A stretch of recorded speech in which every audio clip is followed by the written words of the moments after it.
सुनने वालों को मेरा प्यार भरा अस्सलामु अलैकुम आदाब। मैं हूं आपका मेजबान और दोस्त आरजे माजिद और आप मुझे सुन रहे हैं रेडियो पीर पंजाल 90.4 FM पे और साथ ही साथ ये गुफ्तगू आप सुनेंगे हमारे सोशल मीडिया हैंडल्स पे। शान रमजान का ये पहला शुमारा लेकर आपकी खिदमत में हाजिर। उम्मीद करता हूं कि ये रहमतों बरकतों वाला महीना आप पे अच्छा गुजर रहा होगा। आज के इस पहले शुमारे में हम बात करेंगे हाफिज मंजूर हुसैन साहब से, जो रमजान की फजीलत पे बात करेंगे और हमारे सुनने वालों की तरफ से कुछ सवालात किए गए हैं वो भी उनसे पूछते हैं। आइए हाफिज मंजूर साहब से टेलीफोन लाइन पे बात करते हैं। हाफिज साहब, आपका बहुत बहुत शुक्रिया हमारे साथ बात करने के लिए। शुक्रिया जनाब अली आपका, क्या आपने हमसे रब्ता किया। जी, रमजान का बाबरकत महीना चल रहा है, हम सब जानते हैं। आप रमजान की फजीलत के बारे में जरा रोशनी डाल। बिस्मिल्लाहिर्रहमानिर्रहीम। और इस तरीके से है कि रमजान ये बड़ा ही अहम महीना है। सरकार मदीना जनाब नबी करीम सल्लल्लाहु अलैहि वसल्लम के एक हदीस मुबारक में फरमाया, जिसका मफहूम है रजब ही में वो दुआ फरमाया करते थे, अल्लाहुम्मा बारिकना फी रजबी व शाबान व बल्लिगना रमजान। इस हदीस पाक से हमें पता चलता है कि नबी करीम सल्लल्लाहु अलैहि वसल्लम रजब और शाबान में ये बरकत की दुआएं मांगते थे कि अल्लाह हमें रजब और शाबान में बरकत अता फरमा और हमारी जिंदगी रमजान तक पहुंचा दे। तो इस हदीस पाक से हमें ये मालूम पड़ता है कि अल्लाह ताला ने जो हमारे पर ये रमजान का एक महीना फर्ज किया है, जिसके बारे में अल्लाह ने खुद अपने कुरान पाक में फरमाया है, कुतिबा अलैकुम सियामु कमा कुतिबा अलल लदीन मिन क़ब्लिकुम, कि ये रमजान मुबारक का महीना तुम पर फर्ज किया गया इस तरीके से कि जैसे तुमसे पहले उम्मतें आई हैं और उन पर भी ये फर्ज किया गया। लेकिन अल्लाह ने इस उम्मत को जनाब नबी करीम सल्लल्लाहु अलैहि वसल्लम के सदके में ऐसी ऐसी फजीलतें अता फरमाई हैं। ऐसा मुबारक महीना दिया है, साल में एक महीना है और इसके रोजे फर्ज किए हैं ईमान वालों पर इसके रोजे भाईजान फर्ज किए हैं। और फर्ज फरमाया हर ईमान वाला जो बालिग है इसके रोजे रखेगा सुबह सादिक से लेकर गुरूब आफ्ताब तक। और उसका बदला क्या मिलेगा? तो उसका बदला अल्लाह के नबी अलैहिस्सलातु वस्सलाम ने अपने हदीस कुदसी में फरमाया कि अल्लाह के नबी सल्लल्लाहु अलैहि वसल्लम फरमाया, अल्लाह ताला खुद फरमाते हैं, अस्सौमु ली व अना उज्ज़ा बिही, कि रोजा मेरे लिए है और मैं ही उसका बदला हूँ। गोया कि इसे इस हदीस पाक से पता चलता है कि इंसान नमाज पढ़ता है तो उसके जो उस पर जो फजीलत उसको मिलती है, उस पर जो अजर उसका मिलता है तो दुनिया में उसको मिल जाता है। जी जी जी। जो आदमी सदका ज़कात जो नेक काम करता है उसका सारा का सारा बदला दुनिया में मिल जाता है। एक रमजान ही एक ऐसी चीज है कि अल्लाह ने कहा कि इसका बदला मैं खुद हूँ, और अल्लाह इसका खुद क्या बदला देगा तो वो इंसान कल क़यामत के दिन देखेगा कि अल्लाह ताला इसको क्या बदला देगा। फिर एक दूसरी हदीस का मफहूम है जिसमें अल्लाह के नबी अलैहिस्सलातु वस्सलाम ने फरमाया कि कल अर्श के साए में रोजेदार होंगे। जी। जब क़यामत का मैदान होगा, सब के सब इंसान हजरत आदम अलैहिस्सलाम से लेकर क़यामत तक पैदा होने वाले सारे वहाँ मौजूद होंगे, तो सब के सब वहाँ धूप में होंगे, धूप सर पे होगी, सूरज सर पे आया होगा और पसीने में डूबे होंगे। लेकिन ये रोजेदार एक ऐसे हैं कि अर्श के साए में बैठे होंगे आराम से। कितनी बड़ी फजीलत है इस रोजेदार रमजान की और कितनी बड़ी फजीलत है इस रोजेदार की। तो फिर फरमाया एक दूसरी हदीस में अल्लाह के नबी सल्लल्लाहु अलैहि वसल्लम ने कि अल्लाह ताला के को रोजेदार की मुंह की बदबू जो है खुशबू से भी अच्छी है। बिल्कुल बिल्कुल, बेशक। मुंह के जब भूखा रहने की वजह से एक मुंह से अगर बदबू पैदा होती है, फरमाया अल्लाह ताला को उसकी बदबू खुशबूदार से भी अच्छी लगती है और अल्लाह बहुत प्यार करता है रोजेदार से। जी। इसलिए कि असल में इसमें बात असल ये है कि आदमी नमाज पढ़ता है तो उसमें रियाकारी हो सकती है कि कोई देखेगा सोचेगा कि मैं नमाज पढ़ रहा है, कोई पैसे देता है कि बड़ा मालदार है पैसे दे रहा है, उसमें रियाकारी हो सकती है। रोजा ही एक ऐसी चीज है कि सिवाय अल्लाह के इसको कोई नहीं जानता कि इसे रोजा रखा है कि नहीं रखा है। जी बिल्कुल। और कितने भाई ऐसे हैं जो रोजेदार कहलवाते हैं लेकिन हकीकत में नहीं होते, उनको भी इसकी कदर करनी चाहिए। और अल्लाह के नबी अलैहिस्सलातु वस्सलाम ने फरमाया कि ये मुबारक महीना इतना मुबारक महीना है कि इसमें हर चीज का सवाब डबल कर दिया जाता है। बेशक। फर्ज अगर आप पढ़ोगे तो 70 फर्ज के बराबर सवाब मिलता है। बेशक। और अगर नफिल पढ़ोगे तो फर्ज के बराबर सवाब मिलता है। जो नफिल हम ऐसे पढ़ते हैं और क्या उसका नफिल का सवाब मिलता है, ना पढ़े गुनाह भी कुछ नहीं होता है। लेकिन रमजान में वही नफिल पढ़ेंगे तो फर्ज के बराबर सवाब मिलेगा और फर्ज पढ़ेंगे तो 70 फर्ज के बराबर सवाब मिलेगा। कितना अजर बढ़ा दिया। हम लोगों को इसकी कदर करनी चाहिए, ईमान वालों को इसकी कदर करनी चाहिए। अल्लाह अपने बंदू को जहन्नम से आजाद करता है। अल्लाह बंदू को भी इसकी कदर दाने की तौफीक अता फरमाए। भाईजान, हम सबको इसकी कदर करनी चाहिए। चूंकि आज जुम्मा मुबारक है, मैं जानना चाहूँगा कि रमज़ान में जुम्मा की क्या अहमियत है, क्या फजीलत है? असल में भाईजान जो जुम्मा है ये ऐसे सारे दिनों का सरदार है जी। हर चीज के ऊपर एक कमांडर होता है, बिल्कुल। हर चीज का एक निगरान होता है। अल्लाह ताला ने सारे दिनों का निगरान, सारे दिनों का कमांडर जुम्मा को बना दिया है। बिल्कुल। और इसकी ऐसे भी जुम्मा के एतबार से बड़ी फजीलतें हैं। इसमें हजरत आदम अलैहिस्सलाम को पैदा किया गया, इसमें आदम अलैहिस्सलाम जन्नत में दाखिल किया गया, फिर जन्नत से दुनिया पर भेजा गया, ये सारी फजीलतें हैं। लेकिन रमजान मुबारक में इसकी फजीलतें और ज्यादा बढ़ जाती हैं जी। और इस तरीके से बढ़ जाती है कि ये खुद ही फजीलत वाला है और फिर फजीलत वाले महीने में आता है तो इसकी ज्यादा कदर करनी चाहिए। और उसमें सबसे ज्यादा कदर इसकी यही है, एक तो जुम्मा की नमाज की कोशिश करनी चाहिए, सुबह ही से नहा धोकर मिसवाक करके अच्छे कपड़े लगाकर खुशबू लगाकर इसकी तैयारी करनी चाहिए। और जितनी जल्दी से तैयारी करेगा इतना ही उसको सवाब मिलना शुरू हो जाएगा।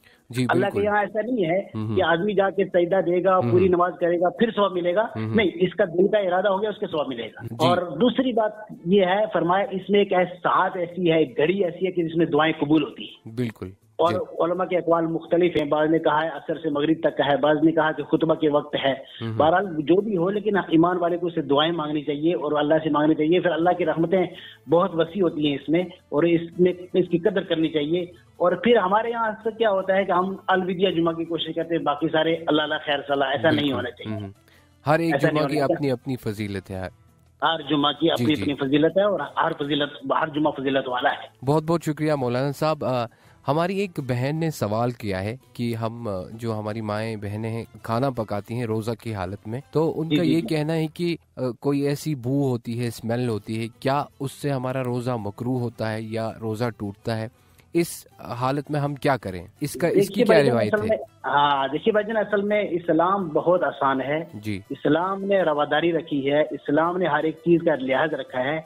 जो हमारी बहनें बेचारियां किचन में खाना पकाती हैं, सब उसकी बू भी आती है, खुशबू भी आती है, सारा कुछ होता है जी। उससे कोई रोजे में फर्क नहीं आएगा, रोजा मुकम्मल होगा उसका। बल्कि यहाँ तक इस्लाम ने कहा है कि अगर उनका कोई घर में कोई सख्त मिजाज है, खाने में नमक ज्यादा है, कम है, इससे उसको झगड़ेगा, उसको परेशानी का दिक्कत आती है, तो वो जुबान से चाट कर थूक भी दे। अच्छा, गले से नीचे ना उतारे जी जी। इस्लाम ने यहाँ तक कहा है जी, और जी, हम भाइयों को हमको चाहिए कि भाई उन पर ऐसी सख्ती ना करें, उनके साथ नरमी का मामला रखें। बिल्कुल बिल्कुल। नमक कमी ज्यादा होती रहती है, लिहाजा जाहिर वो भी रोजेदार है, बल्कि उनके साथ अच्छाई का मामला करें। रोजे में होने के बावजूद कितनी बड़ी मेहनत करती है बेचारी, कितनी बड़ी क्या गर्मी के मौसम में फिर आग के करीब रहती है, गैस के करीब रहती है, उसको भी दिक्कत होती है। बिल्कुल। उसके रवादारी का इख्तियार करें, वो बहन बेचारी बिल्कुल आराम से सुकून से रहे, कोई उनके रोजे में कमी नहीं आएगी। रोजा तब टूटेगा जबकि गले से कोई चीज नीचे उतरे। जब तक नीचे नहीं उतरी तब तक कोई क्या है नहीं रोजा टूटता है, रोजा उनका मुकम्मल रहता है। बिल्कुल, बहुत बहुत शुक्रिया। मुझे उम्मीद है कि हमारी इस बहन को इस सवाल का जवाब मिल गया होगा। बुलंद साहब, एक और सवाल है कि अक्सर कुछ लोग जैसे सहरी का वक्त होता है, कुछ लोग बहुत ही लेट जाग जाते हैं, 3-4 मिनट बचे होते हैं, और उस सूरत में वो खाना खा रहे होते हैं और मस्जिद से ऐलान हो जाता है रोज़ा आप बंद कर लीजिए, तो उस सूरत में क्या हम खाना बंद कर दें या हम खाना जारी रखें जब तक अजान मुकम्मल हो? असल में मेरे भाईजान इसकी अल्लाह ताला ने अपने कलाम पाक में खुद वाज़ेह फरमा दिया है कि आप क्या करो कि रोजे की हद जो है सुबह सादिक से पहले पहले है। सुबह सादिक से पहले पहले सुबह सादिक से पहले पहले रोजे की हद है, और उससे पहले आपने अपने रोजे को मुकम्मल करना है। अगर सुबह सादिक के बाद पाया गया और इधर मस्जिद से ऐलान हो रहा है तो 1 मिनट के अंदर अंदर उसने अपना काम मुकम्मल कर दिया तो बहुत अच्छा। अगर मुकम्मल ना कर पाया और सुबह सादिक के बाद उसको एहतियात करें, क्योंकि अगर एहतियात नहीं करेंगे तो वो रोजेदार नहीं कहलवाएंगे। इसलिए बहुत मतलब ऐसा होता है कि इसमें हमारे ईमान वाले भाई गलती करते हैं, सोचते हैं भाई अजान जब तक पूरी होती तब तक खाते रहेंगे। ऐसा मसला नहीं है। मसला ये है कि ये जो हमारे औकात बने हुए हैं, मिकात जो बनी हुई है, कैलेंडर जो बने हुए हैं, ये ज़न्नी है, हमने अपने गुमान के एतबार से बनाए हैं। ये कोई यकीनी बात नहीं है। जोग्राफी एतबार से देखो, आज नेट का दौर है, उसमें देखो तो जब सुबह सादिक का लफ्ज आता है, जब सादिक के बाद सुबह सादिक के बाद सुबह शुरू हो जाती है, अब तहज्जुद का वक्त भी खत्म, अब रोजे का भी वक्त भी खत्म। उसमें बल्कि एहतियातन ये करना चाहिए कि 2-4 मिनट सुबह सादिक से पहले ही बंद कर देनी चाहिए।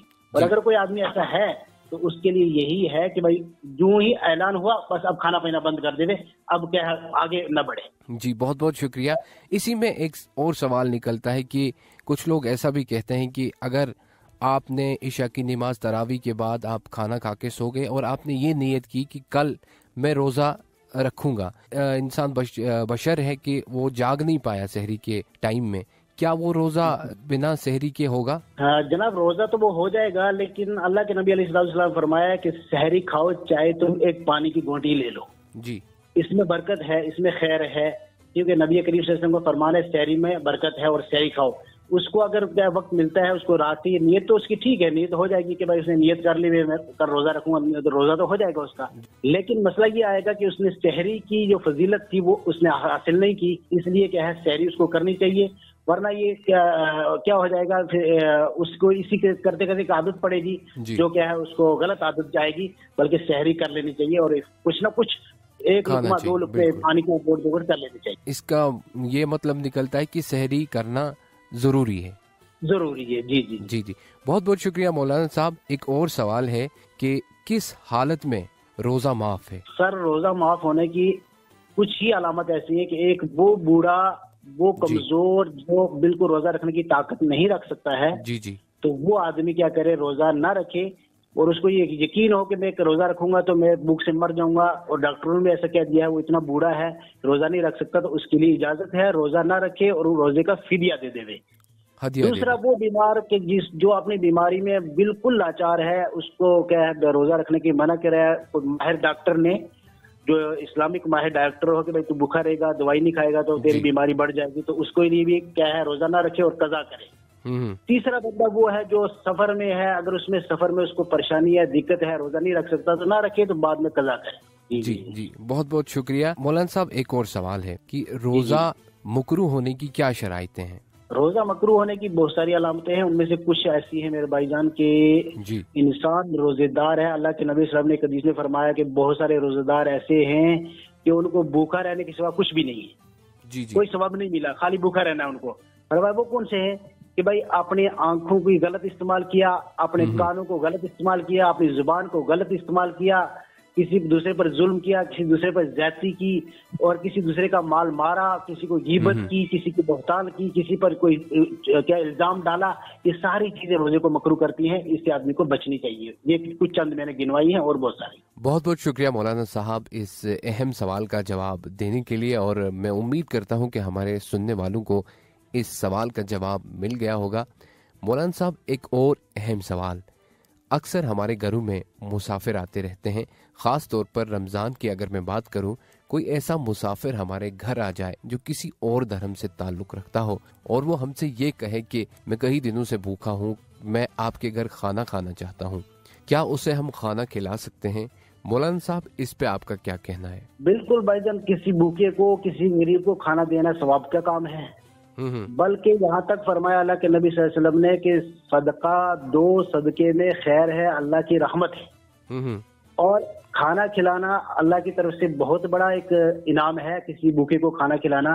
اگر کوئی روزے دار میں دن میں آ جائے، غیر ہے اپنا لیکن ایمان والا نہیں ہے، لیکن اس کے باوجود بھی اس کو کھانا دے سکتے ہیں۔ بے شک کھانا دینے میں اس کو دقت ہوگی، پریشانی ہوگی، لیکن اس کا تو روزہ نہیں ہے نا، اس پر تو روزہ فرض نہیں ہے، وہ بھوکا ہے بیچارہ، اس کو کھانا دینے میں ثواب ملے گا، کوئی بات نہیں، اس کو کھانا دے۔ اور اسی طریقے سے بلکہ ایمان والے کے لیے فرمایا کہ آپ نے رمضان میں صدقے کو زیادہ کر دو، اور صدقہ والا جو ہے وہ بھی اس کا مستحق ہے تو اس کو بھی دے سکتے ہیں، اور اگر وہ پڑوسی ہے اس کا بھی حق بنتا ہے، وہ غیر ایمان والا ہے تبھی اس کو پر بھی خرچ کر سکتے ہیں۔ جی مولانا صاحب بہت بہت شکریہ۔ ہم اوپر والے سے یہی دعا کریں گے کہ اس رمضان کے بابرکت مہینے میں ہم دل کھول کر چیریٹی کریں، ایک دوسرے کی مدد کریں، غریبوں کی مدد کریں، یہی عبادت ہے، اسی میں برکت ہے۔ مولانا صاحب ایک اور اہم سوال ہماری ایک بہن نے کیا ہے کہ حیض یعنی پیریڈز کی حالت میں 5 سے 6 دن کا جو ٹائم پیریڈ رہتا ہے، ہماری مائیں بہنیں اس میں روزہ نہیں رہ پاتی ہیں، کیا یہ روزہ معاف ہے یا وہ عید کے بعد یہ روزہ رکھیں؟ کیا روایت ہے اس کے بھائی جان آپ نے؟ جی اصل میں ہماری مائیں اور بہنوں کو یہ معلومات ہونی چاہیے دین کی کہ حیض کی حالت میں وہ روزہ نہیں رکھیں گی۔ جی کسی کے 3 دن ہوتے ہیں، کسی کے 5، کسی کے 7، نہایت 10 دن ہوتے ہیں ایک مہینے کے۔ इससे ऊपर नहीं होता है। जी जी जी 3 दिन से कम और 10 दिन से ज्यादा हैज का खून नहीं होता है, ये मसला मालूम होना चाहिए हमारी बहनों को। और इस दरमियान में उनको जाहिर बात है 11 महीने पहले गुजरे, ये 12वां महीना रमजान का आया, तो उनको उन दिनों में अगर वो खून आ जाता है तो उसमें रोजा नहीं रखना है, रमजान के बाद उनकी कज़ा करनी है। रमजान के बाद वो ये रोजे कज़ा कर सकते हैं, कज़ा करनी है। जी जी, मतलब कि रोजा किसी भी सूरत में माफ नहीं है, किसी भी सूरत में माफ नहीं है। हज की हालत में चाहे वो रमजान में हो या गैर रमजान में, उनको नमाज माफ हो जाएगी लेकिन रोजा माफ नहीं होगा, इसलिए कि साल में एक ही महीना आता है रमजान, जाहिर बात है। इसलिए जिसकी ज्यादा तादाद बनती थी अल्लाह ने माफ कर दिया, और जिसकी कम बनती थी तो फरमाया इसकी कज़ा कर लो रमजान के बाद। जी जी, बहुत बहुत शुक्रिया मौलाना साहब, हमें अपना कीमती वक्त देने के लिए और इतनी खूबसूरत बातें करने के लिए आपका बहुत बहुत शुक्रिया।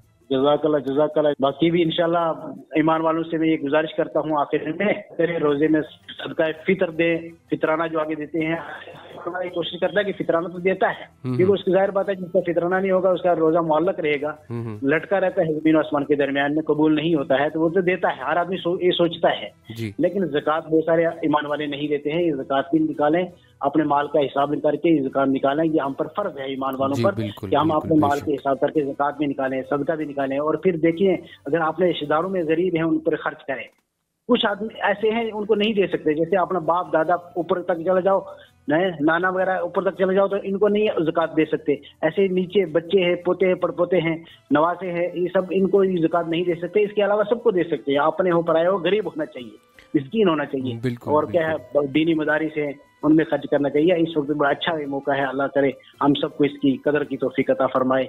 जी जी मौलवी साहब, बहुत बहुत जी मौलवी साहब एक बार फिर से बहुत बहुत शुक्रिया आपका कीमती वक्त देने के लिए। और ईद फितर के हवाले से भी मौलाना साहब ने कहा कि कौन कौन इसका मुस्तहिक है, किस किस को हम ईद फितर दे सकते हैं, और ईद फितर देना बहुत ज्यादा जरूरी है, बहुत ज्यादा इम्पोर्टेंट है। उम्मीद करता हूँ कि आज का ये प्रोग्राम आपको बेहद पसंद आया होगा, और आपके जो भी सवाल आइंदा से रहने वाले हैं वो आप कमेंट सेक्शन में हमें लिख सकते हैं, और इस प्रोग्राम के हवाले से आप जरूर फीडबैक दें कि किस तरह से हम इन प्रोग्राम्स में और बेहतरी ला सकें। आपका फीडबैक हमारे लिए बहुत मायने रखता है। आप सुन रहे थे ये गुफ्तगू रेडियो पीर पंजाब 90.4 FM पे, और साथ ही साथ ये गुफ्तगू आप सुन रहे हैं हमारे सोशल मीडिया हैंडल्स पे। आज के प्रोग्राम में बस इतना ही, दीजिए मुझे इजाजत, फिर से मिलते हैं एक और नए शुमारे में। अपना रखिए ढेर सारा ख्याल और हमें रखिए अपनी दुआओं में याद।